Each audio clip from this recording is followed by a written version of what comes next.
I have some notes that I'm not willing to transition out until I have said more about them. I keep taking a picture of them, thinking, well, that's going to be enough. I can turn the page, I can start my other notes. But before I do that, it seems really important to spend a little more time with this. I'm just not ready to let it go.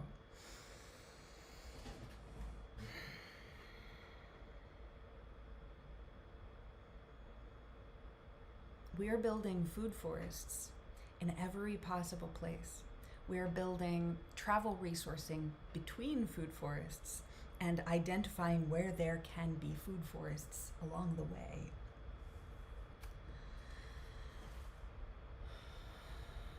It's amazing how this is evolving, how it is emergent, how way more people are working on building food forests and thinking about building food forests than you may have gleaned.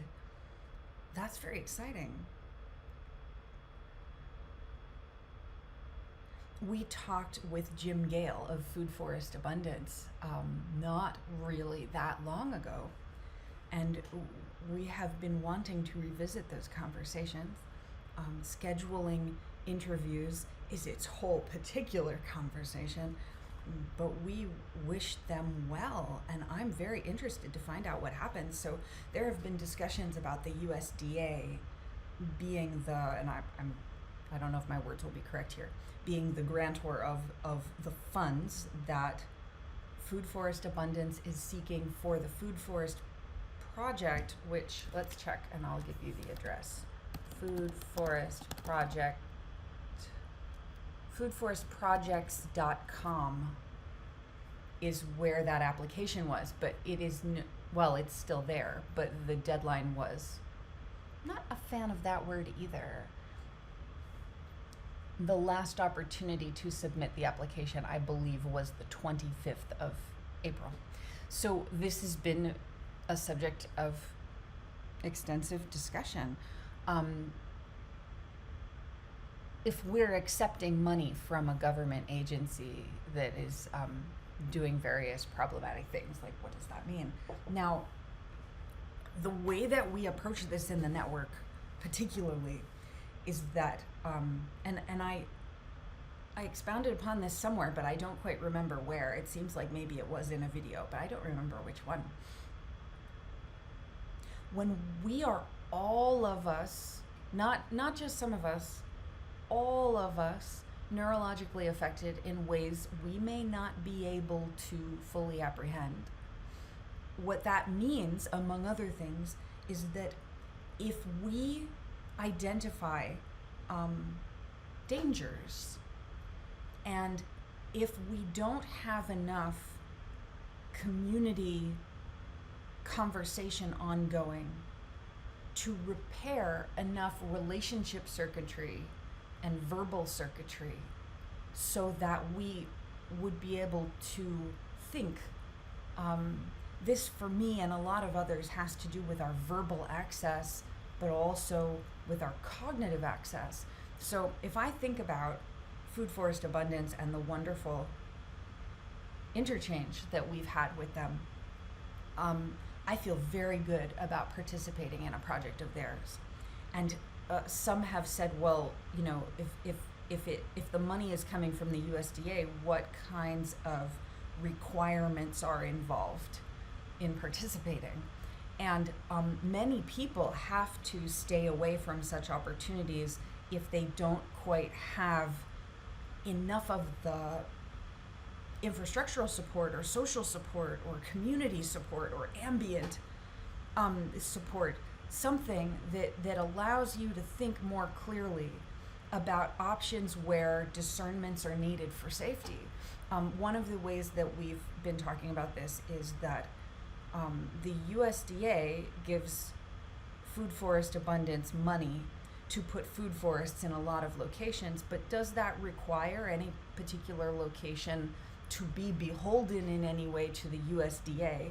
And I don't think that it does necessarily, but I definitely need more conversation, more neurological distinctions to be made in social environments so that all of us together can do the thinking that we need to think in order to identify if there may be a danger, because some of these dangers are dangers to some people, but not so much to other people, because every individual is in a particular dimension and resonance where the universe may work differently than it does for others.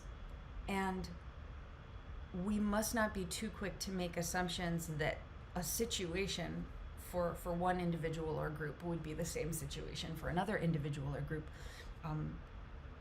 Communicating effectively in relationship building and trust building allows us to get a much deeper and ongoing sense of how we feel about things. And when you get to know people better, when you get to know circumstances and infrastructure better, you have a much better sense of whether it is of the intent of taking advantage of you, whether it is of the intent of being connective and stabilizing and honorable and facilitating respect in all of our environments. There are really different vibrations that occur, and very few people are able to fake such a thing. Usually that is the province of some kind of group communication or marketing where interpersonal relationship and direct inclusive dialogue is prevented.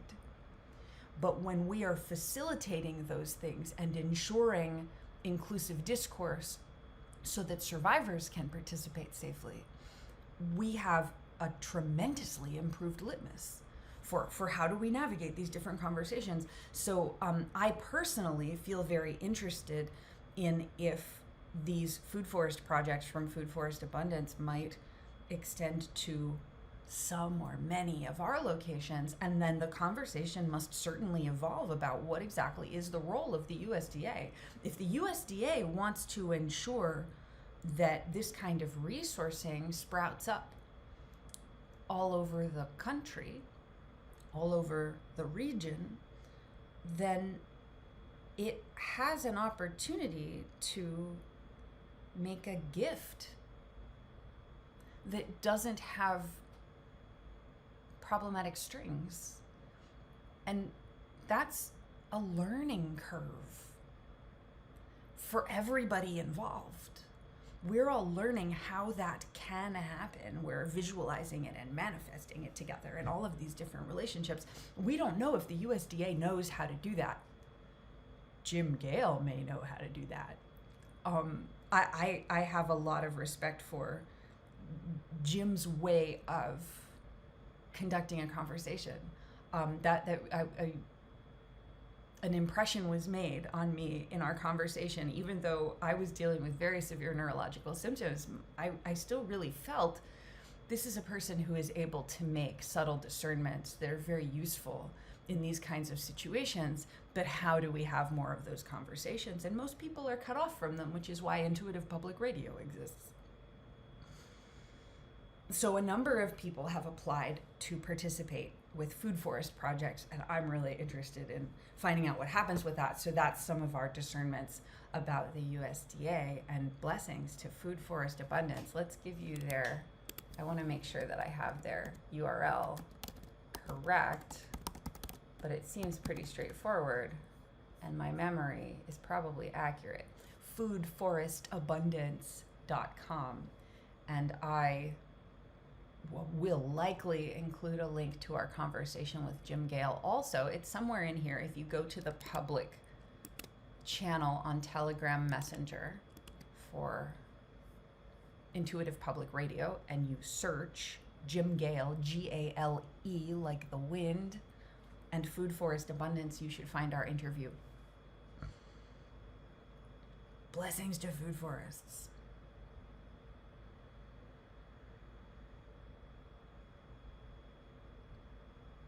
Our intuitive intent